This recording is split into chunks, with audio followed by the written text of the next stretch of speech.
Dre all day. You're now tuned in to the show where you learn the discipline to show up day after day to do the work, the confidence to put yourself out there boldly and authentically, and the mental toughness to continue showing up, doing the work, putting yourself out there, even when the success you've expected to achieve is yet to be achieved. And on top of all this, you get a huge dose of personal initiative. What is that? That is the go-getter energy that moves me and you and everyone else out there to go make things happen instead of waiting for things to happen. And we put all this together into one bundle, one philosophy, one framework, one mindset, one approach, one hardcover book, one university, this daily masterclass that is called Work on Your Game. My name is Dre Baldwin, also known as Dre All Day, and welcome to the show. And today's topic, you are not in the business of changing minds. If you thought you were in the business of changing people's minds, you are not. I am not in the business of changing people's minds.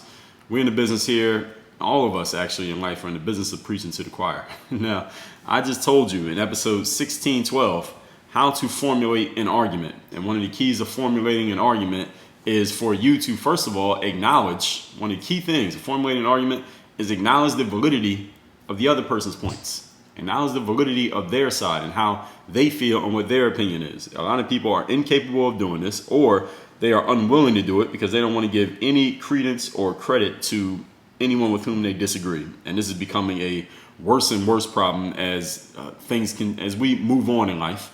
And social media has a lot to do with that, because social media will just continue to indoctrinate us with whatever opinions it surmises that we already have. So it doesn't show us anything that opposes what we already believe. So we just get firmer and firmer into our beliefs. And the other episode I want to refer you to here is episode number 1645. Just a couple weeks ago, where the subject was how not to change people's minds. So if you do want to change somebody's mind, even though this is not the business that we're in, doesn't mean you can't partake in it if you can get it to work. I told you what not to do. And I'm pointing out some of the common habits that I've seen of people who are trying to argue their point with another person. All right, arguing with another person does not work to change their mind. All right, I don't know if any of you have tried it, all right, but it doesn't work. So in 1645, you want to hear me hold you accountable and uncover your failing tactics for trying to change other people's minds or trying to tell them why they're wrong for thinking the way that they think. Go listen to 1645 so I can show you, so I can hold a mirror up to your failing tactics of argument. Some people get in arguments these days and they get exasperated. I've had this happen. People will get exasperated with me. I've seen people get exasperated with others because the person who gets exasperated, they failed to get someone else to come over to their point of view. All right, they're making their point, you make your counterpoint. They make their point, you make their counterpoint, and they say, well, I'm done. Well, if you're just going to believe that, or if you can't see this, I'm good. I don't want to talk about it anymore, because they have decided that it's impossible for them to succeed in changing your mind. Well, damn it, they should have knew that before they even started the conversation. I didn't know that it was possible to change somebody's mind by arguing with them and telling them that their opinion is wrong, your opinion is right, and let me tell you why. So here's why you should adopt my opinion. Has any of you ever seen that work? Because I have not. So my argument today, not argument with you, but my argument, the point that I'm making, is that this is not your aim in conversation. When you get in a conversation with someone else, even when you disagree with them, your purpose is not to change their mind and get them to come over to your side. Nor should their purpose be to change your mind and get you to come over to their side. Now, that's not even the point. You are not in the business of getting someone to change their mind. Let me explain what I mean as we get into our points. Point number one. Today's topic, once again, is you are not in the business of changing minds. Number one, telling someone that they're wrong or convincing them that you're right is a serious waste of time and energy. It's the thesis of the conversation today. Telling someone that they're wrong or attempting to convince them that you're right, you're not actually going to convince them, but trying to convince them that you're right, is a serious waste of your time and energy. Two of your most important forms of investment, being time, money, attention, energy, and focus, from episode number 609. Very few people, I just combine few and people, very few people ever admit to being wrong, including you. So if someone has some really solid points that knock down every point you have in your argument, you're not going to say, you know what, you're right. You knocked down everything I said. I was wrong. You're right. And actually believe it. You might say that to get them to shut up. You might say it sarcastically, but very rarely. I actually can't remember too many occasions in life when anyone's ever done that even when I felt like I had the most solid, airtight, best argument in the world, and I was violating these points here. I'm talking about this because I violated this probably, I don't know as much as everybody else, but I violated it a good number of times. Very few people will admit to being wrong or admit that, hey, my opinion was wrong, your opinion is absolutely right. Thanks for setting me straight, all right, and telling me that I was dumb and you had the right idea. Thanks for helping me out with that. Trying to force an admission of incorrectness, force an admission of wrongness out of another person, most of the time, what does this actually do? All right, everyone who's listening to this, you've done it before. All right, don't act like you don't know what I'm talking about. When you try to force someone to admit that they were wrong, what actually happens? Usually it just makes it worse. All right, there are a lot of things that happen. Let's just say, in general, it makes it worse. And remember, opinions can't be wrong. All right, opinions are opinions. There's no right opinion, there's no wrong opinion. Now, someone's factual information can be right or wrong, but opinions cannot be right or wrong. So what I see a lot of times these days, when I see people telling someone that they're wrong, they're actually telling them they're wrong because they have an opinion with which the other person disagrees. There's no such thing as a wrong opinion. All right, so if I think this person is better than this person, that's my opinion. Now, you may have an argument that says, well, I don't agree with that because logically you can look at this, and you may have all the logic correct, but I can still be in my opinion because my opinion is just my point of view. It's just my perspective. There's nothing wrong with a perspective. There's nothing wrong with a point of view. But often I see people pushing this wrong and right thing based on opinion. It's not even based on facts. It's not based on logic. It's not based on reason. It's based on opinion. So people have this concept of, and I'm paraphrasing here, if you think this, or you believe this, or you do this, you are wrong. And if you're the opposite of it, then you're right. That doesn't make sense. That's a thin argument, okay? And if you're even using that, please stop. And I'm telling you to stop, not to save the other person, but to save you. Because you're going to use up a lot of energy and probably a good amount of time, depending on how passionate you are about the point, thinking that you're trying to convince someone else to change how they see things. And it's not going to work. You know now, maybe when you're in a calm state, that it's not going to work. So I'm trying to tell you now, I'm trying to plant this in your mind now while you're calm and relaxed. Before you get into one of these triggered situations and you start telling somebody why they're wrong, you start building your case for why they're wrong, investing your most valuable resources into something that is not going to return anything from your investment. All right. Being wrong or right is a matter of facts. And a fact is defined as not correct or true. Okay. So something that's based on fact means you had to be correct, you had to be true.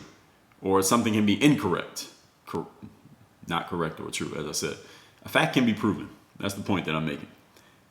A perspective means something is the way that somebody's seeing things. I'm looking at my note here. I think I twisted myself up here, but you get the point that I'm making here. So if someone is wrong, that means unjust, dishonest, immoral. All right? An opinion can't be unjust, dishonest, or immoral. It's just, or it can be immoral. Immoral is, again, another one of those slippery words that are based on perspective. If the same thing can be thrown back at you, now you tell somebody that they're wrong because they think one way, and that person can say the same thing back to you, and both of you can be right, then we're not talking about facts. Now, you got it? You're not about to change that person's mind. If you can tell them they're wrong for their opinion, and they can tell you you're wrong for your opinion, you're not changing your mind, and neither are they. So what you need to do is let it go. And why I'm telling you this preemptively, before you get into one of these conversations, so you don't have to worry about letting it go because there won't be anything that you're holding on to. And I'm not telling you to let it go because you are unconvincing or because you're bad at arguing. I'm telling you this because people see things how they see things, including yourself. And telling someone how they're wrong and how you're right is only going to push them further into standing on what they already believe. So if you want to make somebody believe what they believe even stronger than they already believe it, go ahead and tell them that they're wrong. All right. And they'll thank you for the exercise that you gave them for defending their wrong opinion, because they're going to get it through arguing with you. And neither of you is going to gain anything, or maybe you both get stronger in your opinion, but neither of you is going to convince the other to see things the way that you want them to see, which is the uncovered ideal of people when they get into arguments. All right. And that's why arguing is for fools, especially when we're arguing on the points of, again, opinion, because nobody's changing their opinion based on being argued with. Point number 2.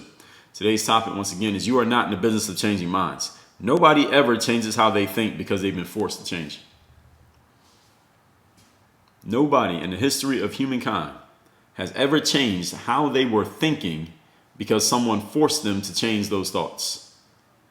Anytime someone changes how they think is because they have chosen to do so. Now, someone may appear to have changed their thoughts, maybe because of outside pressure. Someone forced them. Somebody yelled at them. Somebody browbeated them. They were publicly shamed or embarrassed into appearing to change their thoughts. They didn't actually change their thoughts. I'll give you an example. In the summer of 2020,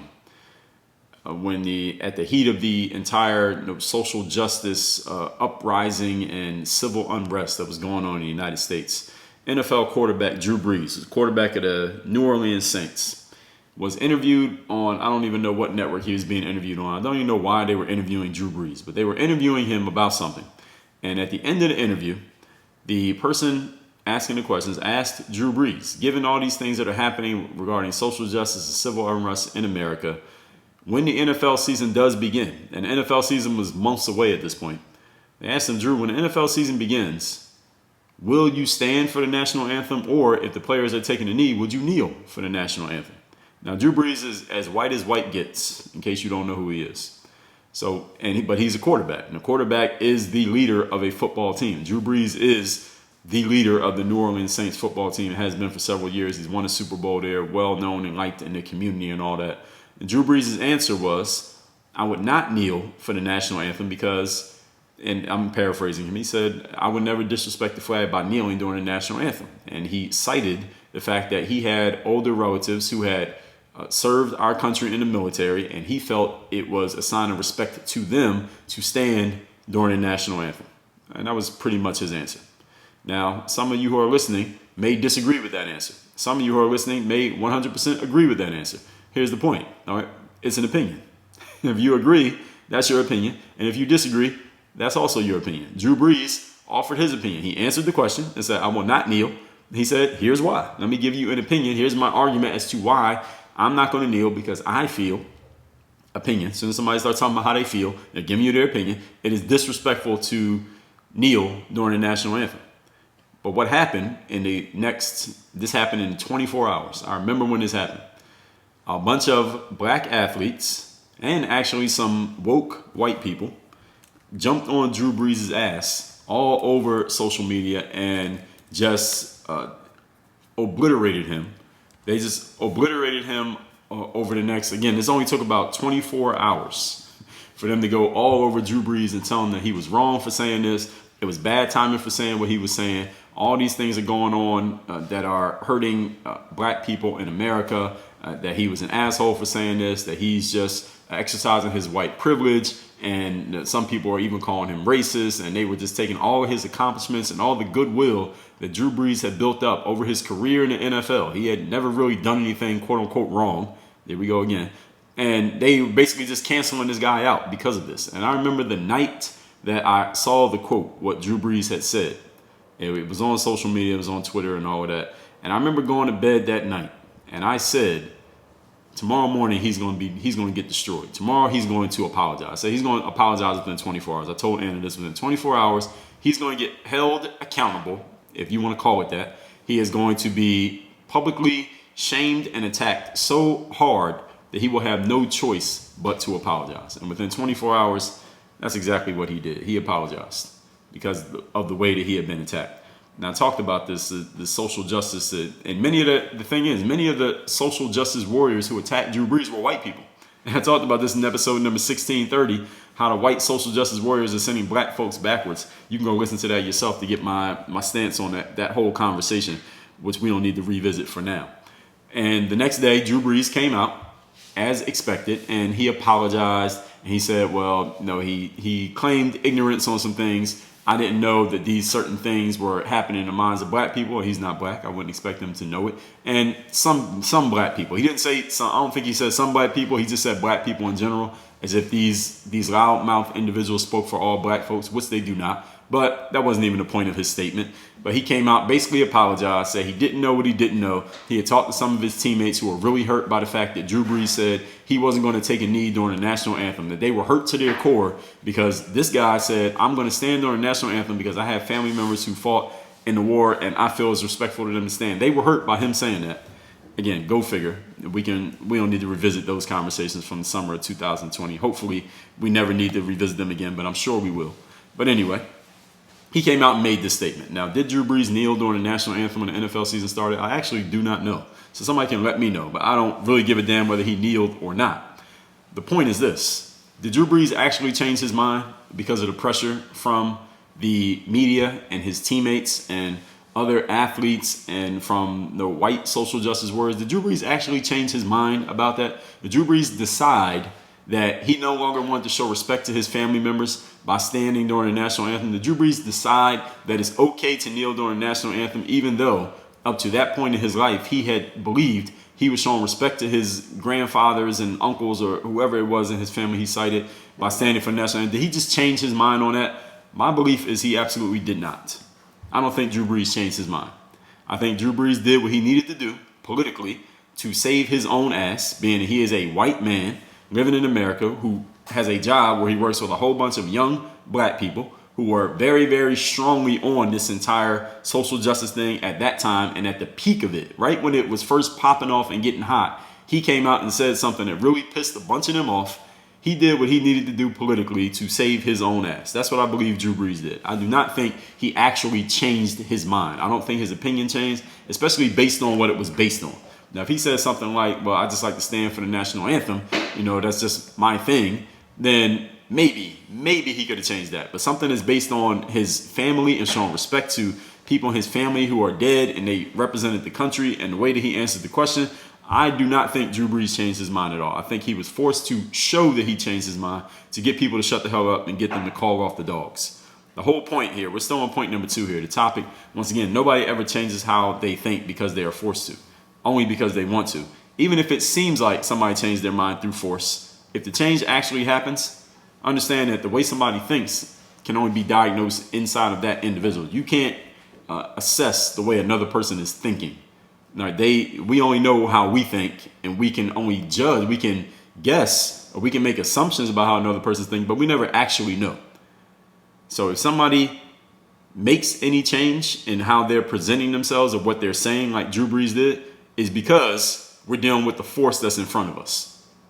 Everybody understand what I'm saying? Drew Brees was dealing with a big force in his face because of the statement that he made about standing for the national anthem.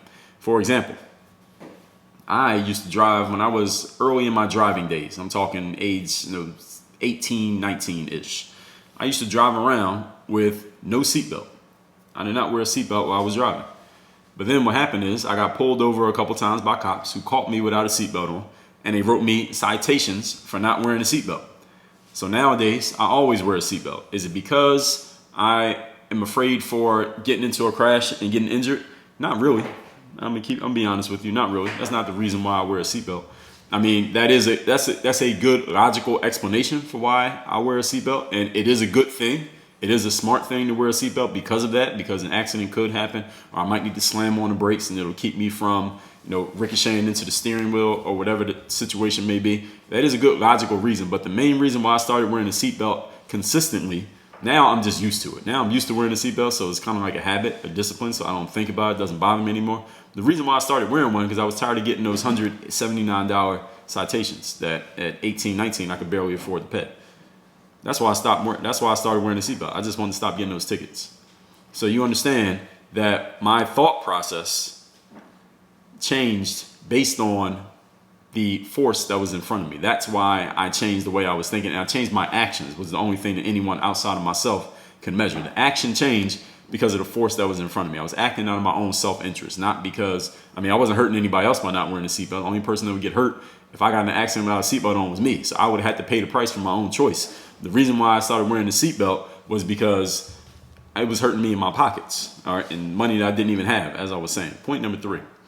Topic once again today is you are not in the business of changing minds. If you have been in this business, get out of the business. Divest from the business, sell your shares, and use that money to do something else. Point number 3, I'm gonna give you an easier path.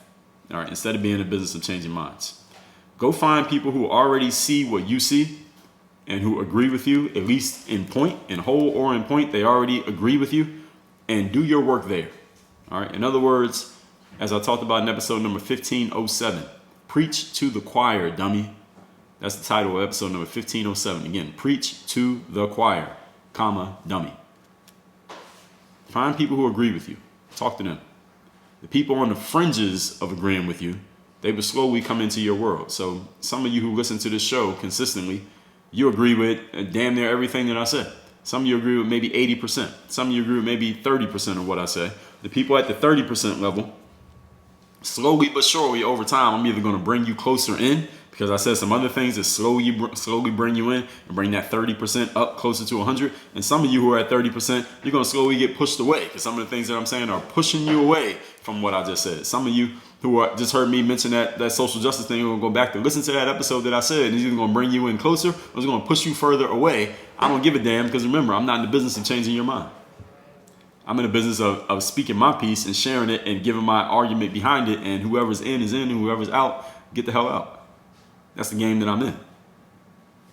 Understand that there are some people who may believe 80%, 67%, 42% of what you do, what you say, they will slowly evolve. Again, they'll come closer or they'll go further away. But the people who are at 0%, they don't believe anything that you say. They're not feeling anything that you're talking about. They don't care about discipline, confidence, mental toughness, and personal initiative. You are not in the business of getting them to care. You are in the business of talking to the people who do care. Why would you be focusing on chasing the people who are outside of the room and ignoring the people who are in the room? Again, this is why the episode 1507 was preached to the choir. Does the preacher at church, do they go outside of the church, ignoring the congregation in the church, but they go outside of the church and try to get people to listen to the word of Jesus Christ? No, they preach to the people who show up. All right, that's a smart thing to do. Preaching to the choir is genius, okay? Leave alone the people who are not coming to church. They know the church is there.